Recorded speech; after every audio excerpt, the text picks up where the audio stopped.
अपने होंठों से इसको बोसा देने लगा। विक्रम के होंठ बेचैनी पैदा कर रहे थे।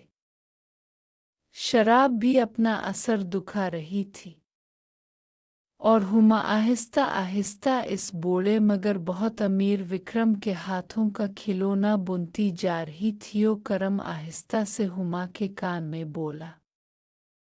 सॉरी हुमा के वहम गुमान में भी नहीं था कि ओ करम जैसा बूढ़ा और मोटा शख्स इस पबजी खेल में इस कदर माहिर होगा कि वो चंद लम्हों में ही हुमा को पागल मजनू बना चुका था। दोस्तों, चैनल को लाजमी सब्सक्राइब करें या वीडियो देख लेते हैं।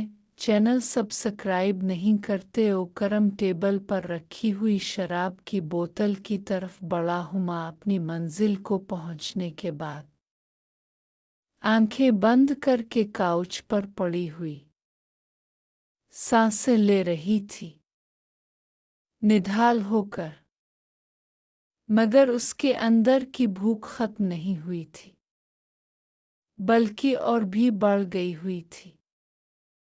असको अब शदीद तलब तक बंद आंखों के साथ हुमा सोच रही थी और चाह भी रही थी कि अब वो करम दोबारा इसको दूसरी दुनिया में ले जाएगा मुलाकात करने के लिए। वो नहीं चाहती थी कि वो अपने मुंह से विक्रम को ऐसा कुछ कहे।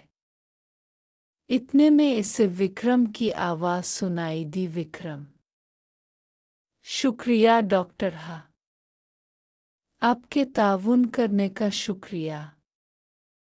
आप चाहें तो अब जा सकती हैं। हुमा ने जल्दी से अपनी आंखें खोली और हैरानी से विक्रम की तरफ देखने लगी।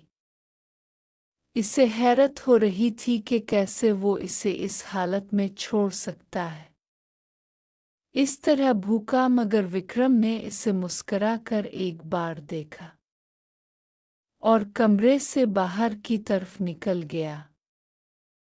हुमा हैरान परेशान इसे जाता हुआ देख रही थी।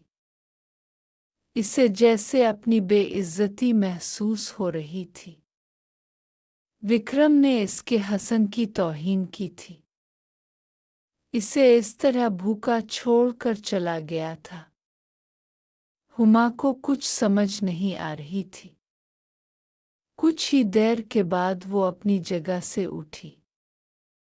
विक्रम के दिए हुए सीट के डब्बा को भी उठाया और फिर अपनी चीजें समेटकर गुस्सा से बाहर निकल आई।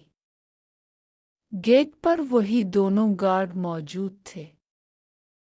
उन्होंने हुमा की गाड़ी के लिए गेट खोला और जैसे ही हुमा इनके करीब से गुजरी तो इसे इनके चेहरों पर मुस्कुराहट नजर आई।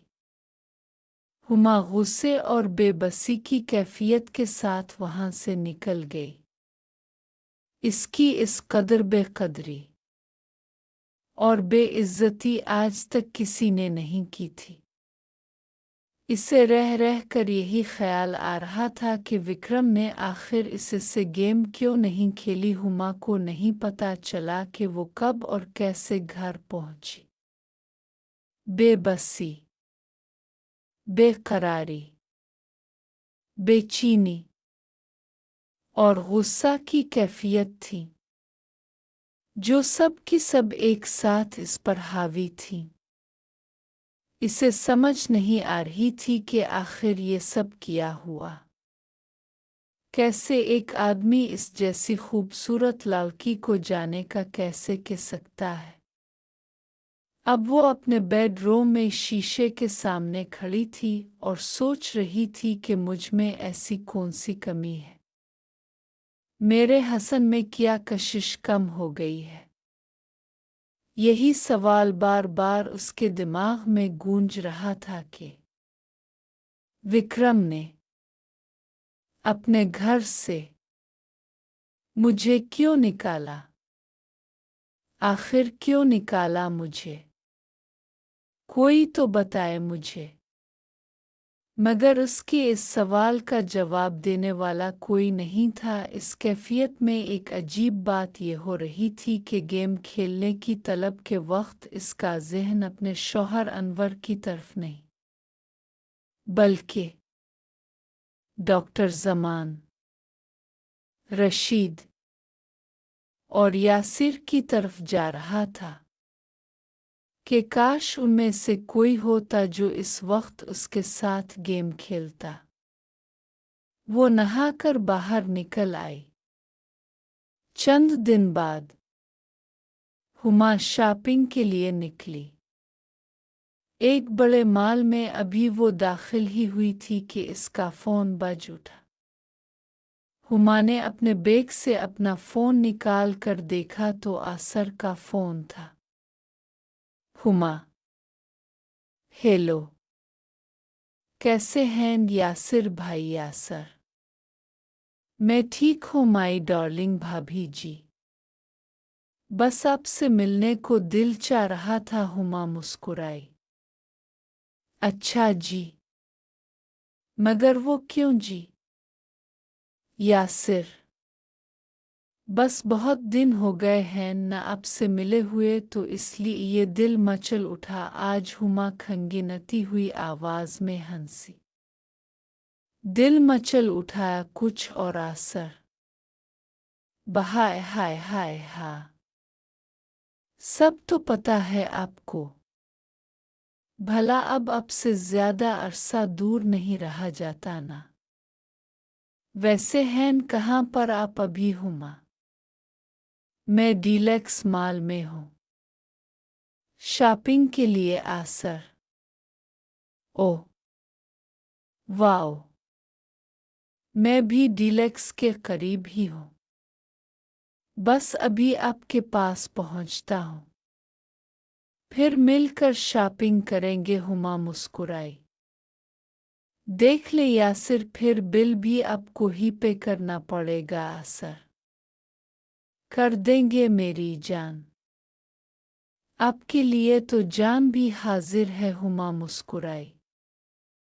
हाय हाय हा, ये डायलॉग रहने दे आप।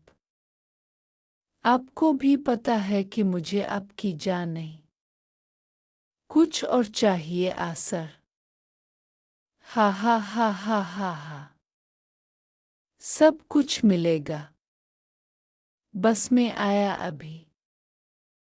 ये कहकर असर ने फ़ोन बंद कर दिया और हुमा उधर उधर की दुकानों पर विंडो शॉपिंग में मसरूफ़ हो गई। कोई 10 मिनट के बाद यासिर आ गया और हुमा से मिलकर इकट्ठे मॉल में घूमने लगे। हुमा और असर ड्रेसीज की एक दुकान में दाखिल हुए।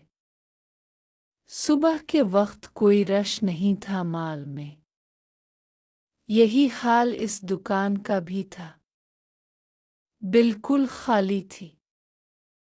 एक नौजवान लड़का काउंटर पर खड़ा था, बहुत ही खुश इखलाकी से उन दोनों का इस्तकबाल किया और बोला, सर मैं आपकी क्या खिदमत कर सकता हूँ? हुमा, कुछ जीन्स और टॉप दिखाएं प्लीज। सेल्स बॉय इनको दुकान के एक हिस्से में ले गया। सेल्स बॉय, मैम वेस्ट किया है आपकी? हुमा से पहले आसर बोल उठा।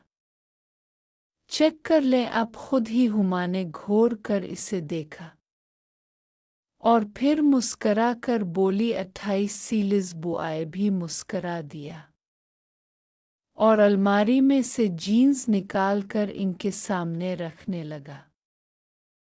स्किन टाइट टाइप की जीन्स थी। मैम ये बिल्कुल नई और लेटेस्ट फैशन की वैरायटी आई है, आप इसे चेक करें। दोस्तों चैनल को लाजमी सब्सक्राइब करें या वीडियो देख लेते हैं, चैनल सब्सक्राइब नहीं करते।